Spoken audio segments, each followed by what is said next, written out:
Salam jumpa saudara sekalian dan salam pemenang. Salam pemenang. Waduh, hari ini saya ditemani oleh seseorang yang luar biasa yang mau sharing mengenai wawasan kebangsaan. Waduh, saya terakhir dengar waktu saya SMP itu wawasan kebangsaan. Masih sama nggak sih, Pak? Ya, sebetulnya sih sama saja sih Ya. untuk wawasan kebangsaan itu, karena wawasan kebangsaan itu adalah sesuatu hal yang mendasar.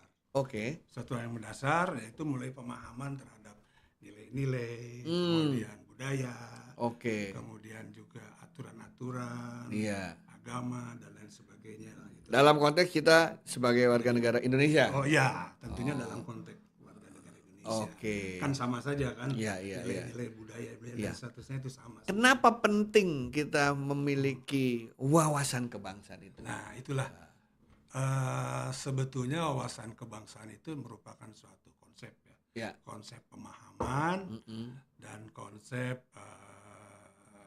penyadaran seseorang untuk sejauh mana sih identitas dia sebagai seorang warga negara. Bagaimana dia memahami nilai-nilai, bagaimana memahami budaya dan seterusnya, sehingga dari situ memang dari dulu itu harus ditanamkan. Jadi kalau konsep itu dia kuasai, harapannya mindsetnya jadi benar. Iya, betul. Perilakunya juga jadi benar gitu. Betul, harus sesuai lah dengan apa yang dibutuhkan oleh Iya. Ya, apa resikonya kalau orang tuh nggak punya wawasan kebangsaan? Nah, itulah saya sedikit buka ini. Boleh buka ya. sekarang. Jadi dari wawasan kebangsaan itu sebetulnya dia akan membangun solidaritas. Oke. Kemudian dua, dia akan mempertahankan tentang persatuan.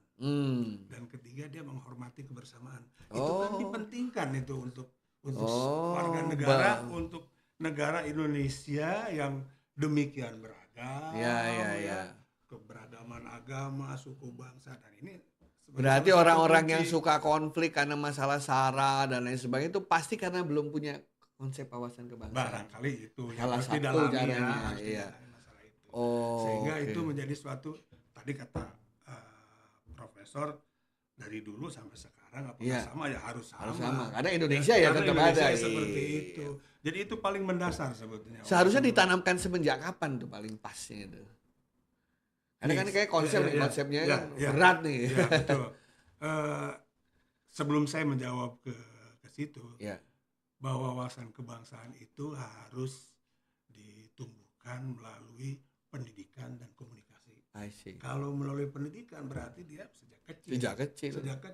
Mungkin sejak dia mengenal teman, sekolah itu teman, dan perkembangannya dan berikutnya itu memang harus mulai ditanamkan. Berarti orang tua ya penting sekali. Ya, pendidikan kan bisa pendidikan formal, bisa pendidikan informal, atau pendidikan non formal. Jadi orang tua jelas lah di situ.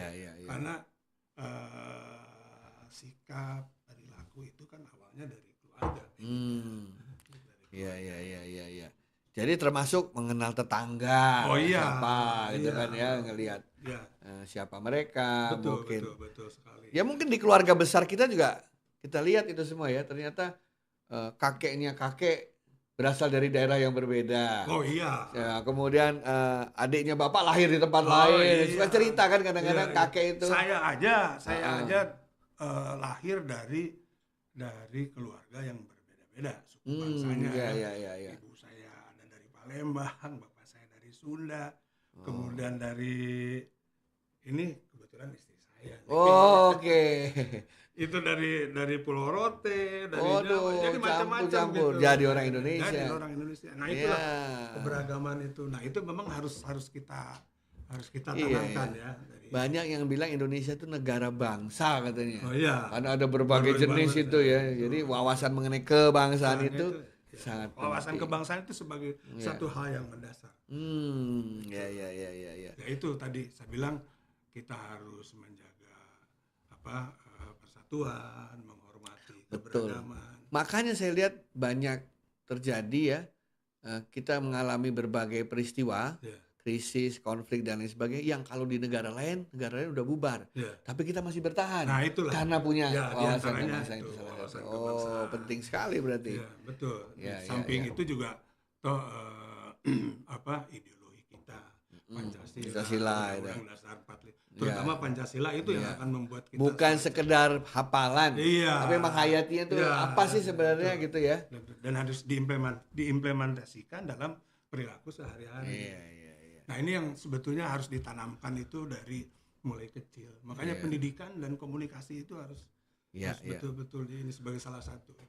Kan kita kan lintas etnis, lintas agama, kemudian lintas social background, ekonomi background. Tapi sebagai yang mempersatukan kita jadi bangsa Indonesia. Jadi nanti kalau kita berbicara masalah agak sedikit melebar nih, Prof, kan ada wawasan kebangsaan, ada wawasan Nusantara, wawasan Nusantara. Nah, wawasan kebangsaan itu adalah yang memperkuat wawasan Nusantara. Jadi bagaimana malah kita, jiwanya itu ya, soulnya jadi tuh. Bagaimana kita melihat diri kita sebagai orang Indonesia, dikaitkan dengan dunia yang sekarang global yang cepat. Pantas ya, jadi inget waktu kita SD dulu setiap 17 Agustus suruh pakai baju daerah, kan ngelihat baju daerah lain.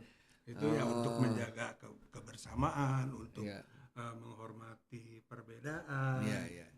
Jadi jalan-jalan itu penting ya, lihat daerah lain ya. Oh iya. Kalau liburan ya. Iya betul. Biar tahu bahwa orang Indonesia tuh luas, indah, beda-beda gitu kan ya. Betul. Jadi jangan cuma main ke mall aja. Ada saran nggak Mas Aha mengenai katanya anak-anak sekarang itu kan agak beda dengan generasi dulu ya. Mereka lahir dengan berbagai teknologi yang ada. Malah ada yang nggak tahu ada berapa provinsi, ibu kota provinsinya apa. Kalau kita dulu harus apa kalau nggak lulus. Dulu mah kita apa? Menteri aja apa? Betul, sekarang banyak yang nggak tahu ini di pulau mana ya, kota ini di pulau mana ya. Itu anak-anak sekarang banyak nggak tertarik untuk tahu gitu loh. Gimana tuh cara yang memang kalau saya lihat memang ini pengaruh teknologi itu sangat dengan kemajuan teknologi, globalisasi sangat mempengaruhi. Kita kan tidak ada batas kan sekarang antara satu negara. Betul. Nah, di sini yang harus diperkuat justru masalah jati diri, wawasan itu ya, identitas tentang Indonesia, bahwa saya adalah orang Indonesia. Kalau saya perhatikan begini, orang Jepang itu kan bagaimana majunya Jepang. Tapi tata krama, cara itu kan masih tetap sama anak-anak. Betul. Bagaimana dia menghormat, selamat walaupun pagi, maju tapi tetap ya. Cara makannya juga masih kebiasaan-kebiasaan itu tetap.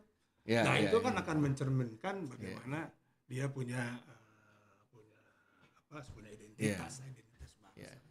Dan dia bangga gitu ya. Dia bangga menjadi orang Indonesia. Sekarang tinggal kita lah orang tua itu yang harus menimbulkan rasa itu. Karena tadi saya bilang kuncinya itu dua sebetulnya, memang pendidikan sama komunikasi lah.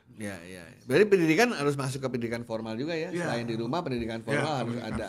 Pendidikan formal di perguruan tinggi tertentu mudah-mudahan di tempat kan ada dulu kewiraan sih. Kewarganegaraan. Bela negara. Nah, bela negara itu sebagai salah satu sebetulnya. Dan itu sebetulnya sudah dicanangkan oleh Departemen Pertahanan. Oleh Departemen Pertahanan bahwa setiap perguruan tinggi harus bisa melaksanakan itu. Perguruan tinggi itu menjadi salah satu masuk mata pelajaran. Itu salah satunya diantaranya itu. Karena Indonesia tuh di zaman anak-anak sekarang nggak pernah berperang. Mereka taunya perangnya itu di sepak bola, di SEA Games gitu, belanya di situ tuh kalau udah masalah gitu. Cuman permasalahan kadang-kadang kita tuh begini, Prof. Kadang-kadang kita susah menerima satu kekalahan. Betul. Kan namanya maunya menang aja. Namanya kompetisi itu ada yang menang, yang kalah, yang olahraga itu ada yang begitu kalah main bola rame. Betul. Nah itu yang harus ditekankan bahwa yang menang aja rame apalagi yang kalah. Oke, terima kasih Mas. Terima kasih banyak waktunya ini. Sama-sama. Saudara-saudara kita sudah belajar banyak mengenai apa pentingnya wawasan kebangsaan bagi kita. Selain itu merupakan jiwa dari wawasan Nusantara gitu ya. Kita harus menanamkan semangat bela negara, bangga menjadi orang Indonesia. Dan kalau bangga menjadi orang Indonesia, kalau kita pakai medsos, ya cerita bagus-bagus dong mengenai Indonesia. Iya betul. Iya. Kebanyakan kita medsos itu yang ditaruh cuman kalau sebelum makan aja di restoran makanannya yang bagus tuh kan, dipotretin. Maksudnya dikasih tahu nih pempek, nih gado-gado buatan mana ya kan. Tapi kalau makannya Eropa, iya, betul. Tapi kalau gado-gado enggak ya? Enggak. Jadi banggalah jadi orang Indonesia, sebarluaskan mengenai Indonesia, dan kita diciptakan Tuhan lahir di Indonesia karena Dia tahu itu yang terbaik untuk kita. Ya, mari berikan yang terbaik juga untuk tanah air kita. Terima kasih. Salam pemenang. Salam pemenang.